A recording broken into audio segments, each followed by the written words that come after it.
Hello and welcome to the channel. My name's Mike Walker and today I'm talking about this Equatech ring light. If you've ever looked at these, you'll have an idea of the cost. I'll reveal the price, what it does and where you can get one. You'll be amazed.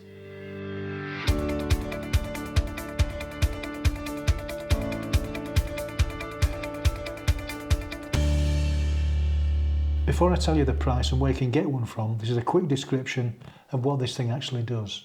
And by the way, I am not being paid for this review, it is purely my own personal opinion. I bought this light, in fact I bought two of these lights with my own money, and I'll tell you why I got them later. The unit featuring a 10-inch ring light is made of plastic and includes a metal stand with decent quality pan and tilt ball head. There's also a flexible gooseneck type phone holder which screws into the ring light at the bottom. It's powered by USB, so can connect to portable power packs like this anchor, and also to laptops, computers and anything else that has a USB power with a 5V output with a minimum of 500 milliamps up to about 2 or 3 amps.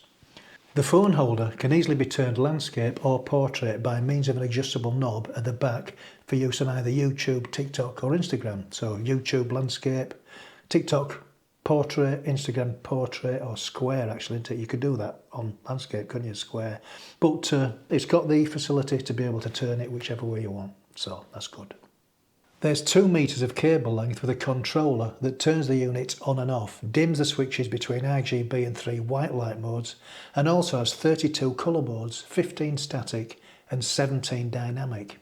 Looking at the unit, it's a bit plasticky, and its packaging is definitely aimed towards young social media enthusiasts. The build quality is not the best, but it does the job, and in most cases it'll probably live in a teenager's bedroom and not out on the road. To get the basic white light setting activated by the top button on the controller, it's marked as colour. It'll give you 3 white light values. This is number 1, which is probably a warm, it's described as warm. The second one's described as warm white. And the next one, the third one, is described as bright white.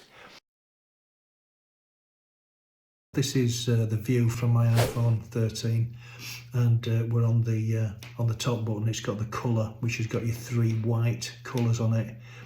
I've turned all the lights off, apart from the twinkly lights on that unit there. Everything else is there's some daylight coming through, but it's very dark today. It's a dark, dismal, rainy. In fact, it's Storm Eunice is just happening at the moment, so it's not very bright out there. So these are the 3 white lights, the warm white and the bright white. So I'm just guessing on the Kelvin value, it's probably about, I would say about 3.4, 3.2, somewhere around there.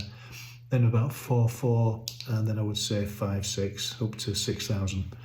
So let me just show you the dimming on this white setting.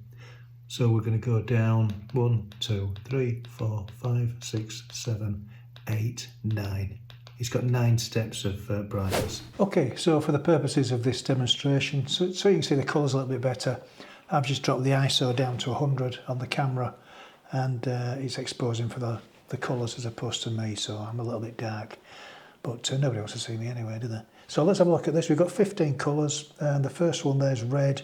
And if we go through the full cycle, that's call that number 1. So we've got 2, 3, 4, 5, 6, 7, 8, 9, 10, 11, 12, 13, 14, 15, and then back to red again. Some nice colours there. It's not obviously the full spectrum of colours you get on a more expensive light, but certainly enough there to give you nice backgrounds or whatever you want to do with the colours if you're not using it as a ring light with a phone. So to complete the demonstration of the lights, I'll just show you what the dynamic light modes do. On the controller, the one up from the power button at the bottom, if you press the mode button, it will skip you through these various preset light effects. And that's the first one, straightforward flashing colours.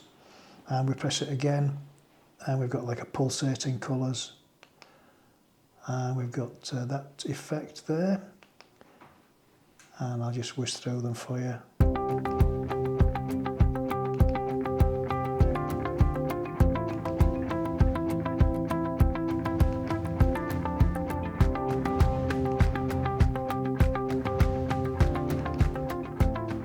In conclusion, I would say this represents amazing value for money.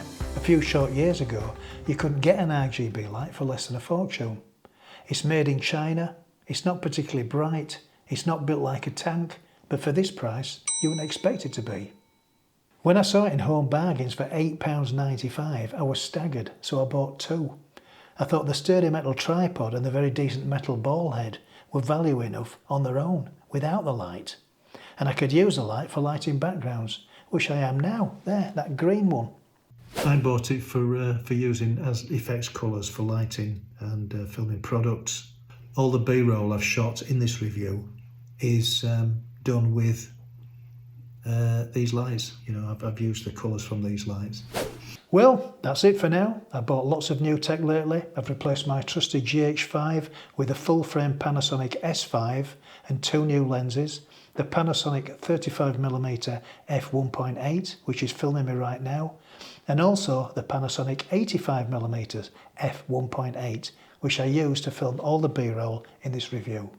More about them later, but for now, I'll see you in the next one. Don't forget to like, subscribe, and hit that notification bell. Adios!